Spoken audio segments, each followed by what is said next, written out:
जिस जमीन का दाखिल खारिज नहीं हुआ है उनके लिए बहुत बड़ी खुशखबरी निकल कर आ रही है।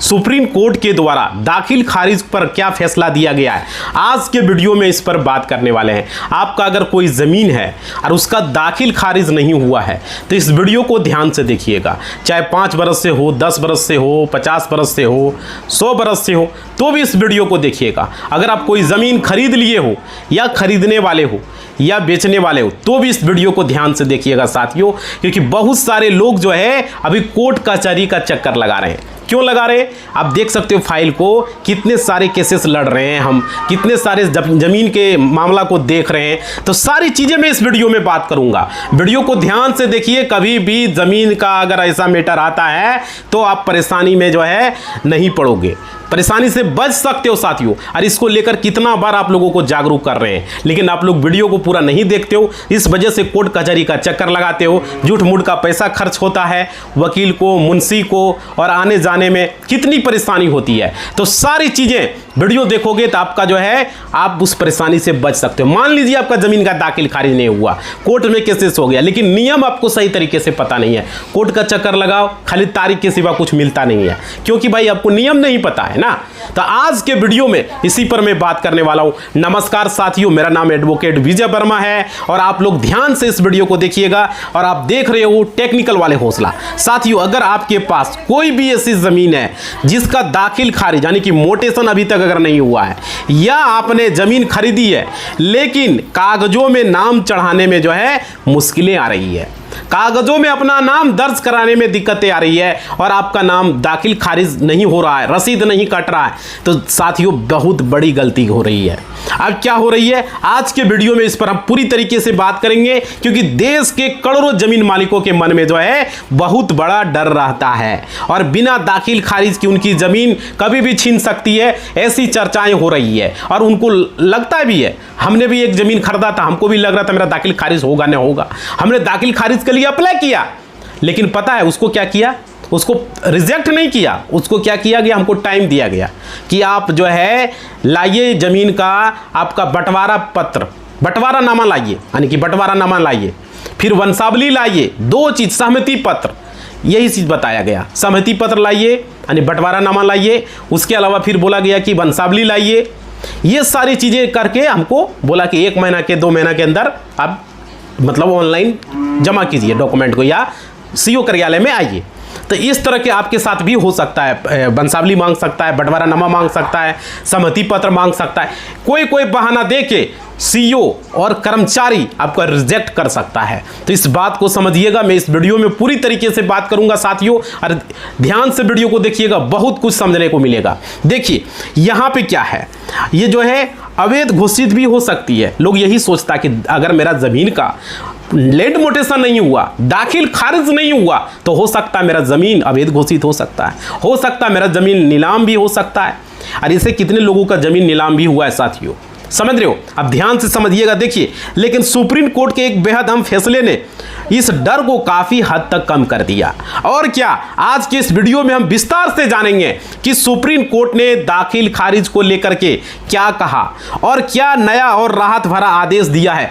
बहुत बड़ी अपडेट होगी, वीडियो को पूरी तरीके से जहां भी देख रहे हो, यूट्यूब, फेसबुक, ध्यान से देखिएगा, वीडियो को शेयर कीजिएगा। आपका एक शेयर लोगों का पैसा बचा सकता है, लोगों को परेशानी से बचा सकता है और उसको सही जानकारी मिल सकता है। बहुत सारे ऐसे लोग हैं, बहुत सारे जो कि आपको सही जानकारी नहीं देंगे, समझ रहे, आपको इधर उधर का गोल गोल चक्कर घुमाएंगे साथियों। तो आज के वीडियो में आपको गोल गोल चक्कर नहीं घूमना होगा, पूरी तरीके से मैं बताऊंगा। देखिए, मैं बता दूं, वीडियो अंत तक देखिएगा, ये जानकारी बेहद काम की आने वाली है।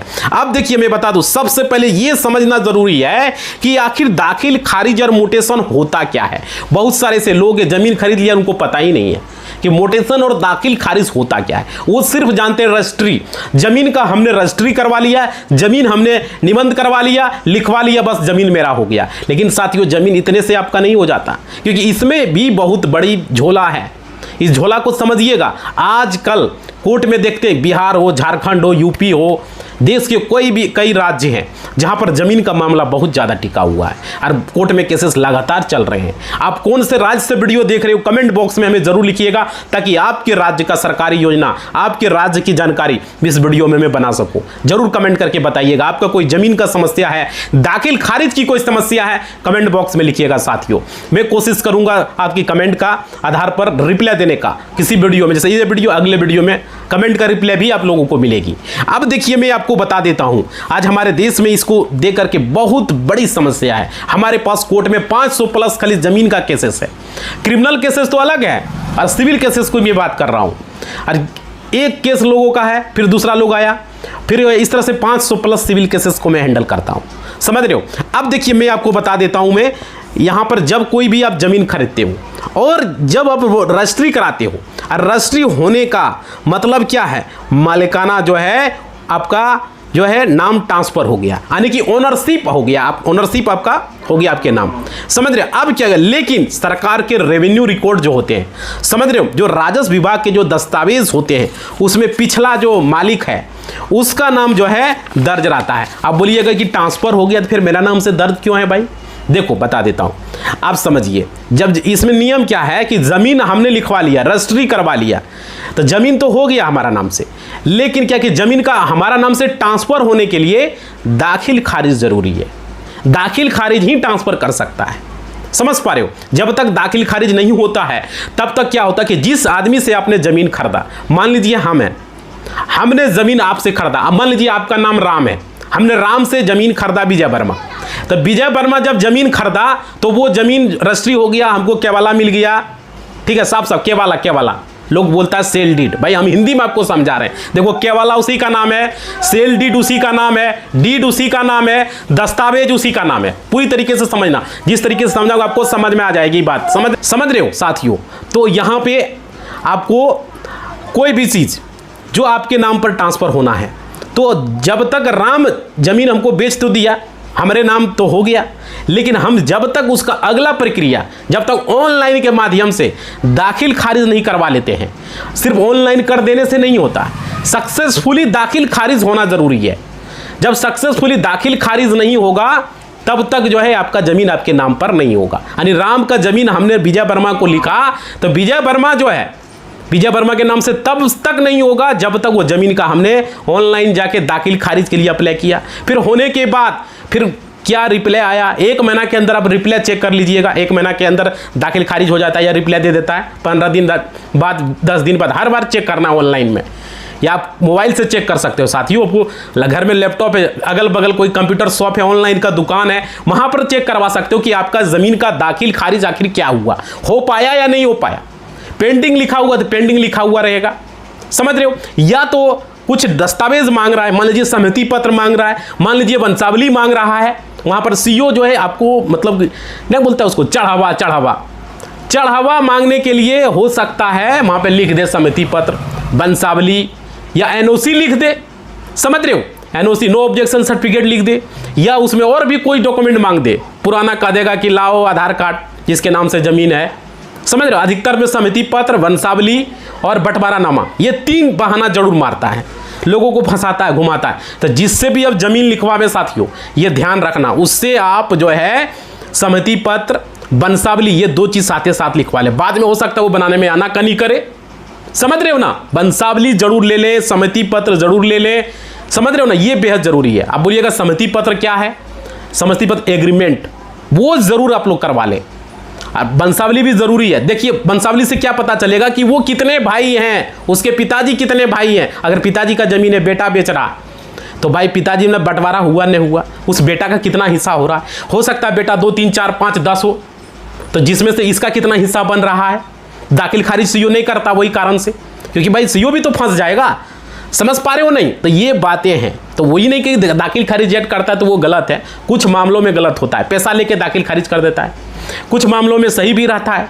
समझ रहे हो? अब देखिए, मैं आपको बता देता हूं, तो यहां पर उसी को दाखिल खारिज कहते हैं। आप समझ में आ गया कि जमीन मेरे नाम से जब तक ट्रांसफर नहीं हुआ, मेरे नाम से जैसे ही ट्रांसफर हो गया, समझ लीजिए उसका काम पूरी तरीके से कंप्लीट, उसके बाद कोई प्रक्रिया आपको नहीं करनी होती है, फिर ज़मीन का पूरा आपको मालिकाना एक तरीके से अधिकार मिल जाता है कि ये ज़मीन मेरा है। हम सरकार को टैक्स दे रहे हैं, हम सरकार को रेवेन्यू दे रहे हैं। समझ पा रहे हो? अब देखिए आगे, समझ में आ रही है बात? अब देखिए आगे साथियों, अब देखिए रजिस्ट्री ये साबित करती है, अगर रजिस्ट्री मान लीजिए हो गया तो क्या साबित होता कि आपने ज़मीन खरीदी, हमने आपसे ज़मीन खरीदा, विजय वर्मा राम से खरीदा, मोहन से खरीदा, सोहन से खरीदा।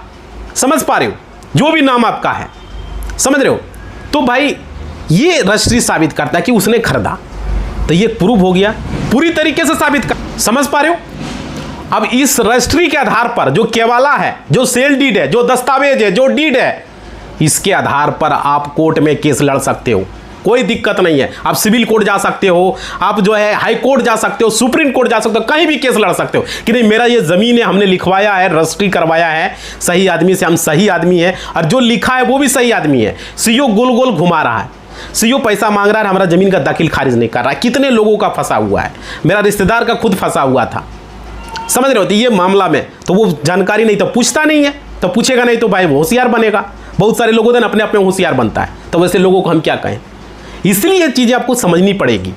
आप अगर कानूनी तरीका से काम करोगे तो आपको कहीं कोई दिक्कत नहीं है। थोड़ा बहुत देखो, सच्चाई में थोड़ी परेशानी होती है, हाँ, लेकिन अगर झूठ बोलोगे तो कुछ पल के लिए सुख मिलता है। इसलिए जो ज़मीन लिखाओगे झूठ बोल के मत लिखाना, उसको पूछ लेना भाई तुम कितना भाई हो, तुम्हारा पिताजी कितना भाई है, तुम्हारा बंटवारा हुआ या नहीं हुआ, उसके अगल बगल पता कर लेना मेरे भाई कि अगर 2 भाई है तो बड़ा भाई से भी पूछो छोटा भाई लिख रहा है, या छोटा भाई लिख रहा है तो बड़ा भाई से पूछो, बड़ा भाई लिख रहा है छोटा से पूछो, तुमको कोई दिक्कत नहीं ना है। बाकी जाके एग्रीमेंट करवा लो, समझ रहे हो? तब जाके लिखवाना, ऐसे नहीं ज़मीन का झोल झाल में फंसोगे, पैसा लगेगा। लाखों में बात होता है, ज़मीन यहाँ के 10-20 रुपया में लिखाता है क्या? 5 लाख, 10 लाख, 20 लाख, 50 लाख, करोड़ों में बात होता है ना? है अरे कितना लोग परेशान है साथियों। अरे बिहार में खास करके, यूपी में, झारखंड में, वीडियो कहां से देख रहे हो अपने राज्य का नाम लिखोगे। देखो यूट्यूब पर देख रहे हो साथियों, सब्सक्राइब लाइक कमेंट जरूर करो और बताओ। और फेसबुक पर देख रहे हो तो वहां पर भी वीडियो को फॉलो करें, लाइक करें और कमेंट करें और बताएं साथियों कि आप वीडियो कहां पर आपने देखा, हमें बहुत अच्छा लगेगा। कमेंट करो, लाइक करो साथियों, समझ रहे? ताकि आप लोगों के लिए लगातार आवाज उठाएंगे और जैसे ही फेसबुक पर 1 मिलियन होगा आप लोगों के लिए बहुत जल्द ही कुछ ना कुछ करने वाले हैं साथियों। कोई ना कोई उपाय करेंगे, लेकिन आप लोग जल्द से जल्द फेसबुक पर शेयर करें, फॉलो करें, लाइक करें ज़्यादा से ज़्यादा, यूट्यूब पर भी। अब देखिए मैं आप लोगों को बता देता हूं, दाखिल खारिज ये भी साबित करती है कि सरकार की नज़रों से उस जमीन का नया मालिक कौन है। दाखिल खारिज ये भी साबित करती है, ऐसा नहीं कि नहीं करती, कि नया मालिक विजय वर्मा है, राम का था लेकिन विजय वर्मा का हो गया। समझ पा रहे हो? अब देखिए जैसे आप जिससे जमीन लेंगे, आप मोहन से लें, सोहन से लें, मुकेश से लें, राकेश से लें, समझ, आपका नाम मान लीजिए दिनेश है तो आप मान लीजिए आप राकेश से लिए तो आपका जमीन अभी राकेश का हो गया। समझ रहे हो? तो इस तरीके से अब देखिए वह अगला क्या है। अब सवाल ये उठता है कि लोग दाखिल खारिज करवाते क्यों नहीं है, यही सबसे बड़ा सवाल है आज के तारीख में। बहुत सारे हम पूछते भी हैं, हमारे पास क्लाइंट जब आता है, अरे भाई जब ज़मीन तुम लिखवा लिया 5 लाख रुपया दे के, जितना में लिया, आप 50, हो सकता है आप खेत खरीदे होंगे 50,000 में, 20,000 में, जितने में लिया, लाख में, 2 लाख में, 5 लाख में, 10 लाख में, 20 लाख में, 1 करोड़ में, है ना, 5 करोड़, 10 करोड़, 20 करोड़, जितना होगा टका आदमी के पास कितना होगा, नॉर्मल इंसान के पास तो इतना ही होगा, इससे ज़्यादा तो नहीं जा सकता। अब देखिए तो आपने दाखिल खारिज क्यों नहीं करवाया?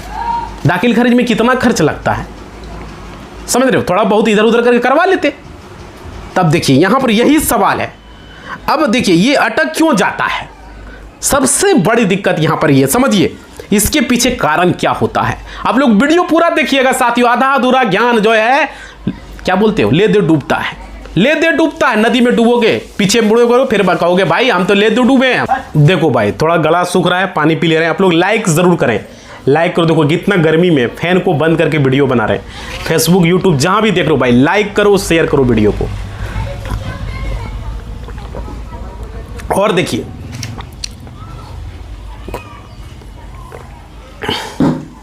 ज़्यादा से ज़्यादा लोगों तक लाइक शेयर सब्सक्राइब करें, वीडियो को पहुंचे। समाज में कितने से सारे लोग हैं जो इस दाखिल खारिज से परेशान हैं। सर जिसका शिकार मैं भी होने वाला था, मैं बताया ना, मैं भी होने वाला था। अब देखिए मैं आपको बता देता हूं, देखिएगा, समझिएगा, आगे हम डिस्कस करेंगे मैं किस तरीके से होने वाला था, मैं भी बात करूंगा। देखिएगा देखिए, सबसे पहला जो कारण है वो है पारिवारिक विवाद।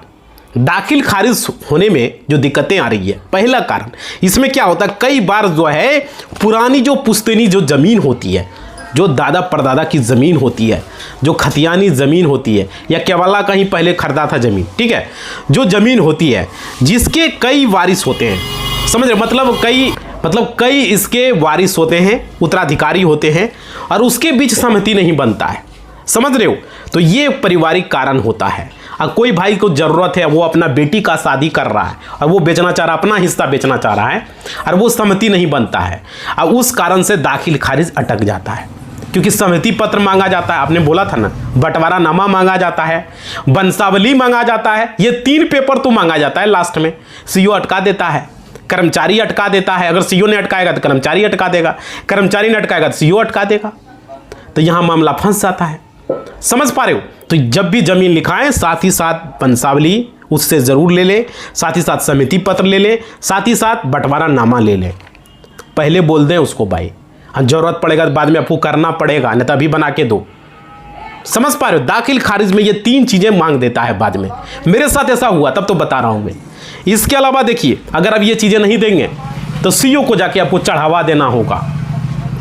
जिस तरीके से आपका ज़मीन होगा उस तरीके से चढ़ावा लगेगा। गांव का ज़मीन होगा तो 5,000 रुपया लगेगा, शहर का ज़मीन होगा तो 10,000 लगेगा, और हो सकता है कीमती जमीन रोड के किनारे होगा तो 20,000 मांग लेता है, 25,000 50,000 दे देता है आदमी दाखिल खारिज में। समझ पा रहे हो। तो ये चढ़ावा, जबकि ज़मीन लीगल तरीका से लिखाया गया है, वो अपना हिस्सा लिखा हुआ है। और मेरा एक रिश्तेदार है, मतलब कि मेरा लगता है रिश्तेदार, तो उसका ज़मीन अपना भाई से मतलब कि बिना पूछे बेच दिया, मतलब बिना बंटवारा का वो ज़मीन बेचा, अपना ही हिस्सा बेचा।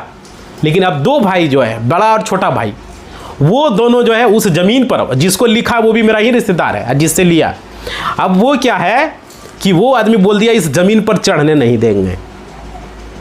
देंगे, और उस ज़मीन का सही तरीका से लिखाया गया है, वो ज़मीन पर उसको कब्जा करने नहीं दे रहा है। अब वैसे ज़मीनों का दाखिल खारिज अगर फंस गया आपका तो फसले रह जाएगा। समझ पा रहे हो। तो ये चीज़ें होती है, इसलिए इसको ध्यान रखना। और वीडियो आधा अधूरा देखते हो 10-12 मिनट में क्या होता है, फ़ौरन बनेगा 10-12 मिनट में, फ़ौरन यहाँ बनाना है क्या, समझ रहे हो ना। ये चीज़ें बकवास सुनने के लिए बोलो तब 3 पूरा सुनोगे। ध्यान रखना भाई। देखो इस चीज़ें को मैं बता रहा हूँ, और क्या, देखो मेरा बात है, जो बात है भाई सही बात करूँगा। कितना लोग कोर्ट में आके चक्कर लगाता है, कितना पैर पड़ता है, कितना गिर जाता है आके, वकील साहब मेरा ज़मीन का दाखिल खारिज हुआ, मेरा ज़मीन दूसरा फलनमा कब्जा कर लिया है, उस पर कौन कब्जा दिलाएगा। अभी कितना भ्रष्ट है सिस्टम बिहार का। यहाँ पे ज़मीन का मापी के लिए अप्लाई करता है तो सरकारी ज़मीन 3 महीना बाद आता है, 4 महीना बाद आता है। और बात करता है डिजिटल इंडिया की, बात करता है कि भारत तरक्की की ओर बढ़ रहा है। अरे राज्य को तरक्की की ओर कहाँ बढ़ा, बिहार में फैक्ट्री नहीं है, बिहार में सही से ज़मीन का काम नहीं हो रहा। अमीन का बहाली हुआ, क्या किए हैं आप, सर्वे अमीन बहाली किए, क्या सर्वे अमीन कोई काम किया, अंचल अमीन बहाल किए, कोई काम किया, कोई काम का रहा।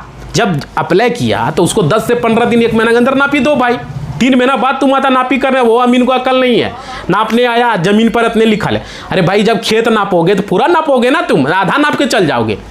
मान लीजिए मेरा ज़मीन 5 कट्ठा का है, तब 5 कट्ठा में तो वो बोलता है हम 3 कट्ठा नापेंगे, तो तुम जानोगे कैसे मेरा ज़मीन कहाँ किधर है, बोले इसमें लिखा ही नहीं है। अरे भाई किस तरह की बातें, मूर्खता बात करता है, मतलब लगता है हम लोग की जानकारी ही नहीं है। जब कोई भी ज़मीन है, अगर हम 1 कट्ठा के ही निकालने की बात है तो पूरे 5 कट्ठा पहले नाप लेंगे तब न निकालेंगे ना मेरे भाई, न बीच में उसको दे दोगे। ऐसे ज़मीन को सरकार ने बहाल करवाया है, बिहार सरकार के ज़मीन ऐसा बहाल हुआ है, अंचल अमीन, ये जमुई जिला की मैं बात कर रहा हूँ। ये दुर्दशा है यहाँ पर, ऐसे ज़मीनों को सरकार ने बहाल किया है। अरे 1 डिसमिल क्यों नहीं लेंगे, अगर वो ज़मीन 5 कट्ठा तो 5 कट्ठा नापेंगे हम। अरे 1 डिसमिल निकाल के देंगे कि 1 डिसमिल ये है, यहाँ से यहाँ तक 1 डिसमिल है। हमने भी अमानत की पढ़ाई की है, लॉस करने से पहले अमानत मैंने किया था, सारी जानकारी हमको पता है। समझ रहे हो, इतना कानून की परीक्षा दिए हैं, मतलब लगातार एग्जाम दिए हैं, क्या बोलते हैं उसको, एक ही चीज़ को बार बार लिखते लिखते लिखते दिमाग में भर गया है। अब वो हमको ध्रुवा पढ़ाएगा, हमको सिखाएगा। समझ रहे, इतने कोर्ट में केसेस को लगातार देख रहे हैं, दिन रात वही सुनते रहते हैं। हमारे पिताजी एडवोकेट थे, 24 घंटा वही सुनते क्या करना नहीं करना है।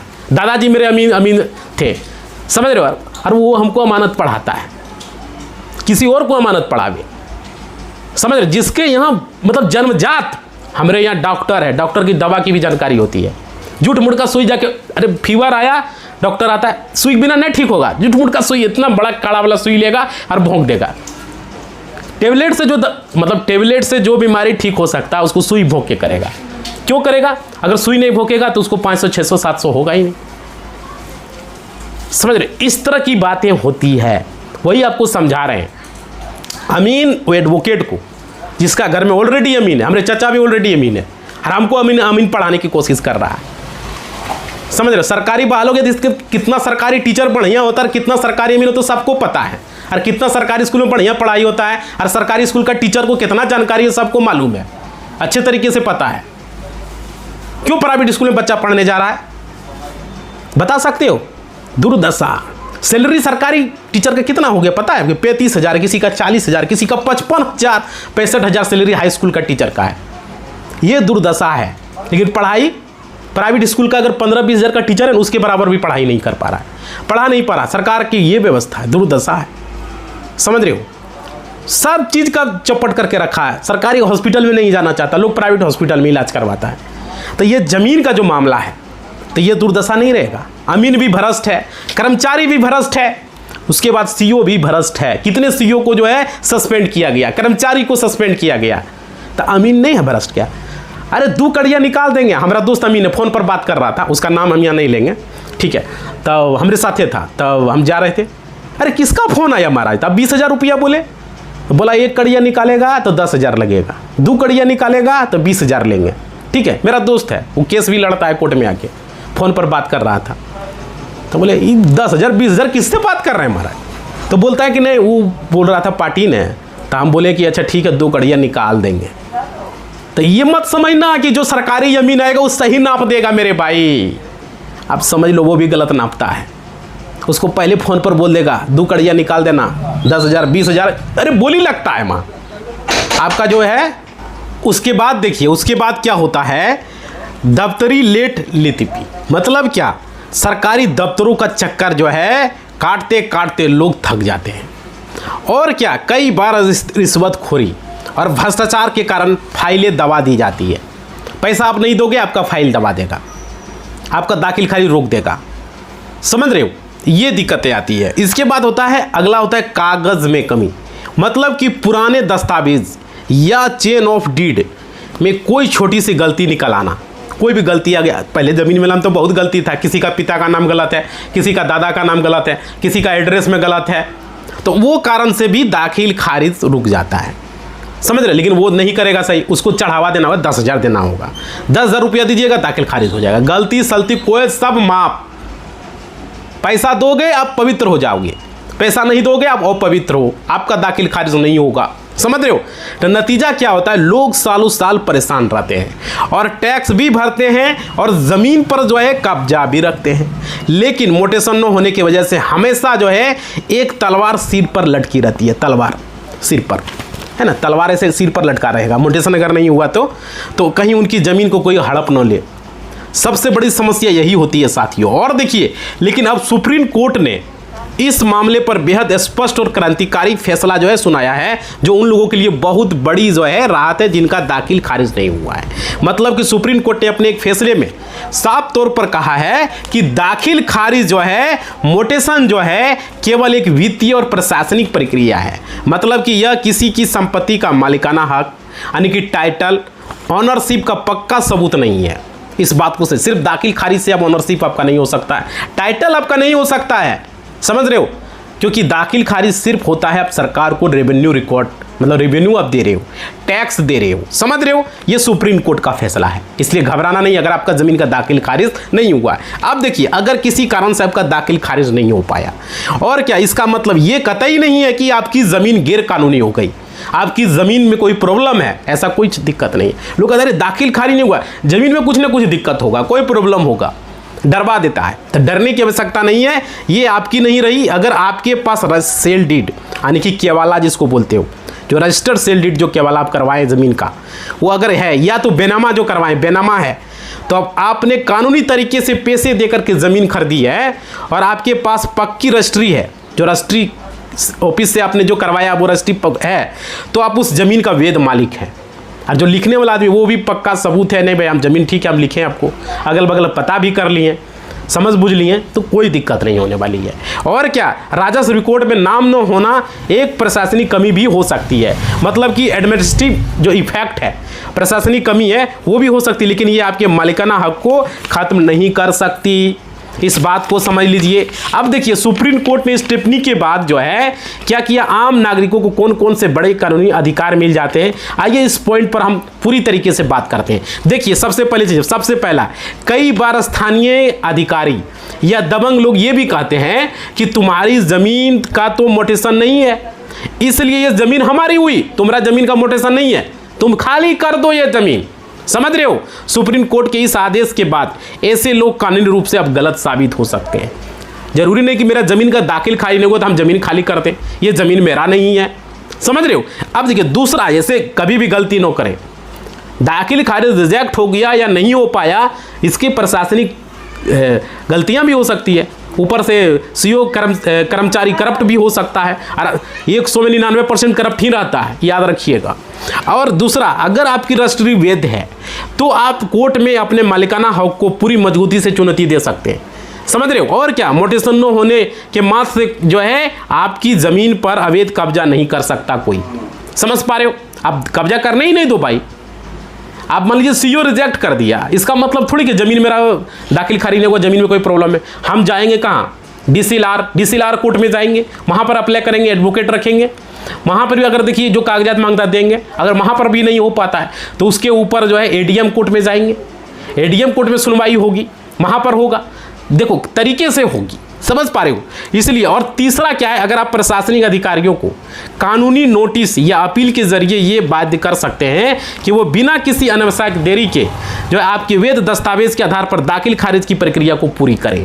समझ रहे हो। और क्या, हालांकि सुप्रीम कोर्ट ने यह भी राहत दी है कि दाखिल खारिज न होने से आपकी ज़मीन छीन नहीं जाती। समझ रहे हो। अगर मान लीजिए मेरा ज़मीन जो हम लिए थे राम से, अगर वो ज़मीन दाखिल खारिज नहीं हुआ तो वो ज़मीन का जो है हमारा जो है ये छीन नहीं जाएगा कि ज़मीन हमारा ले लेगा कोई दूसरा। समझ रहे हो। तो इसका मतलब ये बिल्कुल नहीं कि आप दाखिल खारिज करवाने की कोशिश ही छोड़ दें।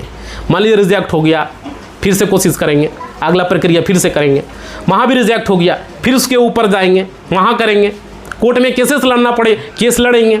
समझ रहे हो। लेकिन छोड़ेंगे नहीं, क्योंकि भविष्य में कानूनी उलझनों और सरकारी योजना जैसे कि किसान सम्मान निधि, बैंक लोन या मुआवजा या लाभ उठाने के लिए दाखिल खारिज करना बेहद ज़रूरी है। और क्या, आपके आने वाले पीढ़ी, आपके बच्चे को परेशानी हो सकती है। समझ रहे हो। इसलिए अपने सभी जितने भी पुराने और नए दस्तावेज, रसीद, आपका रजिस्ट्री पेपर सुरक्षित रखें। जितना भी खतियान है, केवल्ला है, रसीद है, बेनामा है, सारा सुरक्षित रखें। और क्या, अगर म्यूटेशन रुका हुआ है तो संबंधित अंचलाधिकारी या तहसील में ऑनलाइन आवेदन की स्थिति अब चेक करें। कहीं भी ऑनलाइन चेक कर सकते हो। यदि कोई अधिकारी बिना किसी ठोस कानूनी वजह के फाइल आपका रोक रहा है तो आप उच्च अधिकारी या कंज्यूमर सिविल कोर्ट का दरवाज़ा खटखटा सकते हो। समझ रहे हो। या कोर्ट में, सिविल कोर्ट में केस लड़ सकते हो, हाई कोर्ट जा सकते हो, सुप्रीम कोर्ट जा सकते हो, लेकिन ज़रूरत नहीं पड़ेगा, सिविल कोर्ट में ही मामला हो जाएगा। नहीं होता ज़्यादा से ज़्यादा हाई कोर्ट जाएगा। समझ रहे हैं। अब देखिए, तो दोस्तों डरने की ज़रूरत नहीं है। अगर आपके पास वैध रजिस्ट्री पेपर है तो कानून आपके साथ है, आपके पास केवल्ला है तो कानून आपके साथ है। और बस ज़रूरत है अपने अधिकारों को जानने की और सही दिशा में कदम उठाने की।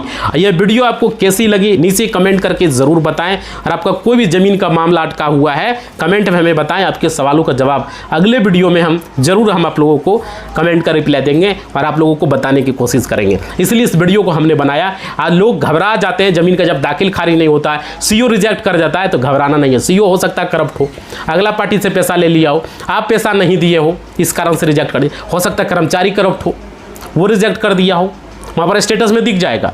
उनसे जाके मिलना है, बोलना है क्या कागज वगैरह इसका ही कर दीजिए। और चेक हर एक 10 दिन में चेक करना। जैसे आज अप्लाई किए, 15 दिन के बाद, 20 दिन के बाद चेक करना, फिर 10 दिन के बाद चेक करना क्या स्टेटस है। ऑनलाइन में चेक करवा लेना है। और कुछ दिक्कत वगैरह मांग रहा है तो जाके मिले, डॉक्यूमेंट दें उनको। समझ रहे हो। और अगर नहीं वहाँ से रिजेक्ट होता है तो आप DCLR कोर्ट में अप्लाई करें, वहाँ से भी हो, नहीं हो तो ADM कोर्ट में करें।